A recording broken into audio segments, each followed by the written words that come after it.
Lisa from Mobile Tech Review, and today we're going to look at the Motorola Photon Q on Sprint, our rare QWERTY phone.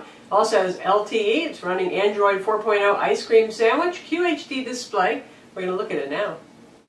So here it is, the Motorola Photon Q. It's available now on Sprint for $199 with contract. And it's a lot like a lot of other Android $199 smartphones on the market, with one huge exception, the QWERTY keyboard. Really hard to find these days, and those of you who like QWERTY keyboards know this. We have a page of best QWERTY smartphones on Mobile Tech Review, and honestly, it's pretty rare I get to add anything. Touchscreens really have taken over the market, so you don't find many. Happily, this is a good phone if you are looking for a QWERTY phone, especially a roomy, horizontal slider kind of keyboard. Very good. Lots of nice tactile feel. The keys are raised, a little dome-like, and just a little bit rough. Enough so your fingers won't slip off, but not so rough that you get stuck on there either. Nice layout on it. We've got the full 5 rows going on here. We have oversized enter key, oversized space bar, even an embedded arrow pad. So pretty much everything you need as a tool if you're into a hardware keyboard. As we look up close at the keyboard, you can see there are really no dedicated Android keys here other than the voice command button right over there, doing double duty with the tab key, and anything that's orange, you hit the shift key and hold on to it, and you can activate the orange keys, which includes symbols up here. All in all, definitely a useful keyboard, nice and roomy. If you're a fellow with big hands, you've got room to operate. Backlit as well, pretty easy to see in the dark. It's got nice white backlighting on it. And a sturdy slider. Feels good. Doesn't feel like it's going to break. Now, in terms of looks, you know, QWERTY phones are not really the winners of the beauty contest, generally speaking, and certainly this one isn't. This is more of you gets the job done, kind of your rectangular black box look, isn't it? We've got a little texture going on over here so you can have a place to grip onto, and keyboard has a decided drop off an edge here so you can tell when you're off the keyboard. Really just helps you keep a grip on the thing. Take a look at the side. Not super thin, it can't be. It is, after all, a QWERTY slider phone, so you're adding thickness to the phone. You can see here we have our micro USB port and a micro HDMI port. Motorola loves to give us those micro HDMI ports. We're not complaining. You don't have to run and find an MHL adapter. Nothing going on there. Here we have a dedicated camera key like the Atrix HD. It's kind of nice to see that. Volume keys. And this door right here, not sure why it's quite so big. It's also not the easiest one to pull up, but this is where your micro SD card slot is. Right there. So a big door, little slot. You can see we have this kind of smoked chrome surround here. It gives a little visual interest, also picks up fingerprints a lot. And up top there's our power button and our 3.5mm headphone headset jack. Take a look at the back. 8 megapixel camera and LED flash. Large speaker grill. Has a good speaker, folks. Motorola logo, a little texture back here. Again, gives a little grippiness and visual interest. This is kind of a soft touch rubber. Certainly not a gorgeous looking phone, but hey, one of those workhorses. Feels solidly built, 6 ounces, so it's hefty because it has a QWERTY slider, but it's not really unbearably heavy either. There's a 4.3-inch display, which means that the overall dimensions this way and this way are not too huge. So speaking of the display, 4.3-inch QHD, that's 540 by 960 pixels, sorry, no, 1280 by 720p display here, and it has what Motorola calls their color boost display, undisclosed technology.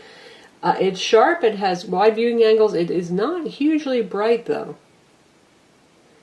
Inside we've got a Qualcomm Snapdragon S4, that's a 4th generation CPU running at 1.5 gigahertz. That's pretty much the de facto standard for high-end Android smartphones right now. Benchmarks very nicely on Quadrant. It does 5001, and it did really well in the SunSpider JavaScript test where it did 1366. Usually smartphones at the higher end are doing something like 1900 to 2000, and lower numbers are better, so very good. Motorola's done some very good optimizations there. As I mentioned, it runs Android OS 4.04, that's Ice Cream Sandwich. We assume it will get an upgrade to Jelly Bean. Now that Google owns Motorola, they should certainly have a little bit of a fast track there to operating system updates. And the UI is pretty similar to what we've seen on the Atrix HD and other very recent Motorola phones.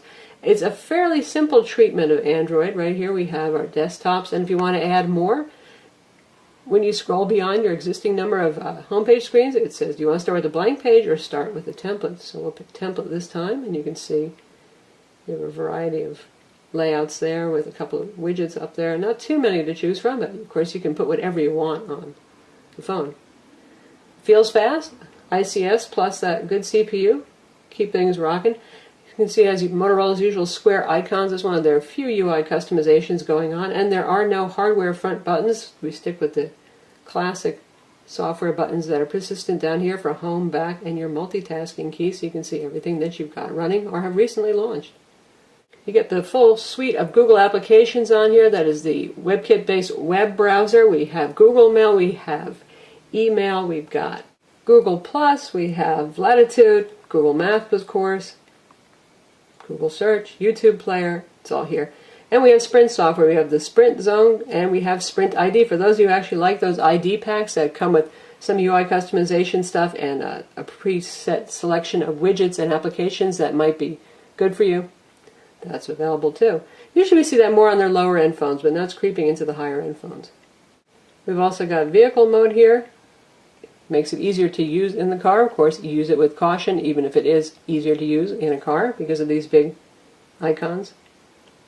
And we've got Motorola Smart Actions here, which just keep getting better and better. And you can set it to do certain things based on your location or time of day. You can see here it's a couple of presets when you're working out, meeting rules, that kind of thing. So if you take a look at workout, it assumes headphones are plugged in, and you can set it to launch the music player automatically. If you're in a meeting, you can tell it to operate in silent or vibrate mode. So useful stuff there. And now take a look at the built-in web browser. You can also download Chrome if you want. Now, since this is after August 15th, Adobe Flash is not preloaded because, well, Google, again, because they own Motorola and they're trying to stop folks from using Flash at this point since Adobe is no longer supporting it after August 15th. They have not preloaded it. It's not available on the market if you're using the device. However, if you use your web browser and go to play.google.com and log in with your Google account, you should still be able to find it to send it to your device. Otherwise, you're going to have to hunt around on the net to sideload it yourself. So we're running Flashless right here with HTML5, but you can see what the web browser looks like. And again, it's a fairly vanilla treatment of the web browser we have. We swipe down, you can see we can access all of our tabs. And here's our menu of options, including choosing desktop mode, setting various settings. So even though this doesn't have Adobe Flash, we have a YouTube video that's embedded. We're going to check it out playing HTML5 style. So we've got our page loaded, and we are using Wi-Fi, by the way. This is a 3G EVDO Rev A phone with Sprint LTE, and even though we are in the Dallas area where LTE is supposed to be live, our section of the Dallas Metroplex is not covered yet with LTE, and data speeds on this, on Sprint's EVDO 3G network, are not real strong. And it's not the phone's fault, that's just in general the way it is here. We get like 250K download speeds, so not good enough to play a video, certainly.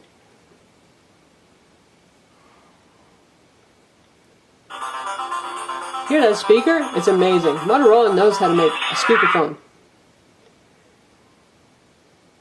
This is Lisa from Mobile Tech Review, and today we're looking at the So it works just fine, and really, in this case, who needs Flash? Ultrabook from HP. The nice backlit keyboard. Some of those creatures. We've got popped out full screen, obviously. What sets the HP apart? Still looking good. Still sounding very loud. Now, there's an awful lot of Ultrabooks out there, and again, can be just like regular. Since this is a messaging phone, of course, like I said, you have your email, you have your Gmail, you have support for Exchange accounts, you have threaded messaging on here, and you can put all your social networking apps on as well. Voice quality on the phone is excellent. Reception is pretty good, and Motorola tends to have good reception on their phones. And this is one of the best voice phones that we've used on Sprint in a while. Very impressed with that. This is also a world phone. There's a lot of wireless radios in here, folks. We've got, again, regular Sprint 1X RTT. We have Sprint Voice on CDMA networks. We have Sprint EVDO Rev A 3G. We have 4G LTE on Sprint's 1900 megahertz band. And this is a GSM world phone as well. Now, you can't take the back off this phone. That's why you didn't notice a pry point when we showed you the back of the phone. So you can't actually access the SIM card. I guess you're just going to stick with the SIM card that's in there for GSM services. But it's quad-band GSM. It's tri-band HSPA, 21 megabit per second for international roaming. And just in case that wasn't enough for you, we have single-band Wi-Fi 802.11 BGN, Bluetooth 4.0, which is kind of neat, and NFC. And speaking of that sealed back, that means that the battery is not user swappable. It's a 1785 milliamp per hour battery. That is not a huge capacity battery, so plan to carry an external USB, micro USB power pack with you, be near a charger every so often. They do claim 7 hours or 7.5 hours of talk time, which is pretty darn good. And so far, battery life has been fine for us. We've had no trouble making it through the day. Obviously not on LTE throughout the day. Though we've only got a QHD display here, so playing 720p and 1080p video is kind of moot, other than, well, it's going to look really sharp. It can do it no problem, and it has that HDMI out, so you can actually plug this into a monitor, your HD TV. And speaking of all things multimedia, we have Motorola's HD dock here. You know Motorola, they just love to make a boatload of accessories for their phones, so this is the latest and greatest HD dock. This guy sells for $60, and what do you get in the box? Well, you get yourself a dock. I'm going to show you that in a minute. And you get a little holder plate and another charger. This part over here presses against the back of the phone to make sure it's secure. And because Motorola's been using this dual connector, the micro USB and HDMI, and putting it in slightly different locations in all their phones, look at that. Now it wiggles back and forth, so it doesn't really matter where yours is located anymore. So all you do is just pop the phone in, get those connectors lined up, slide it to the center, unless you like things hanging off the edge, and you're ready to go. And on the back we have a micro HDMI connector, 3.5 millimeter audio out, and micro USB. And you're thinking, well, why didn't they give me a full-size HDMI connector? Well, that's because in the box you get a micro HDMI to full-size HDMI cable, which is also handy because you can just use that with the phone when you want to plug it directly into something. And while we're talking about accessories, there's also the vehicle navigation dock, otherwise known as your windshield suction cup holder for the phone. And inside you get a whole bunch of little pieces. It's like a little IQ test there to put everything together. And it comes with a cigarette lighter style charger. And you have your holder right here. Phone snaps inside that. Push that back so you can get the phone in. Lock it in like so. And what does that connect to? You've got this swivel joint right here. And this little ring nut that you have to put on first. And then you just stick it in there. Screw those parts together. Say, look at me, I'm so clever. Plug in your little micro USB there to charge it up. Throw the phone in, lock the phone up. This angles, this swivels. Stick it on your windshield. And now that we're done accessorizing, let's get back to some video playing back. And we have a high profile MPEG 4 1080p movie trailer here.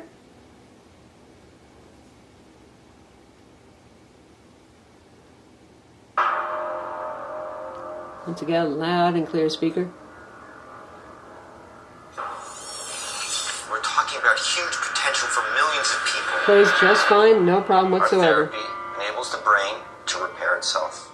The Photon Q has a 1.3 megapixel front video chat camera and an 8 megapixel rear camera with LED flash that does pretty good. It's not the best camera that we've seen, much like we said with the Atrix HD on AT&T. It doesn't beat the HTC One X or the Samsung Galaxy S3 for exposure and for detail, but certainly it's a big step up for those of you who are replacing a phone that's 2 years old or more.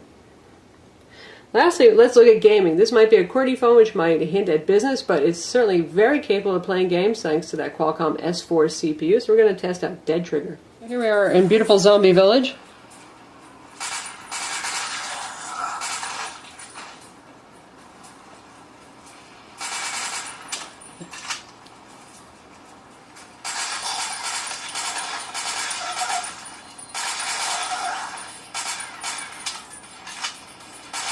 Gameplay is fine.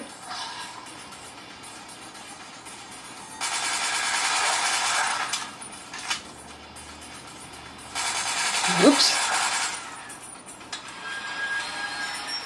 So that's the Motorola Photon Q, available now on Sprint, $199. It has LTE if you are fortunate enough to be in a Sprint LTE coverage area.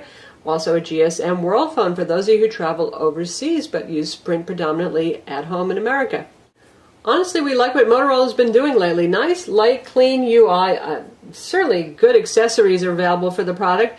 It's fast, the screen is sharp. Granted, it's not a 720p display, but it has a lot going for it in terms of excellent voice quality, good multimedia performance for gaming, video playback, and that great QWERTY keyboard that is just, well, it's a true rarity. So if you're a QWERTY kind of person on Sprint, here it is, and you like an Android smartphone, can't blame you if you do. This one is certainly worthwhile. I'm Lisa from Mobile Tech Review. Visit our website for the full review of the Motorola Photon Q 4G LTE, and subscribe to our YouTube channel too.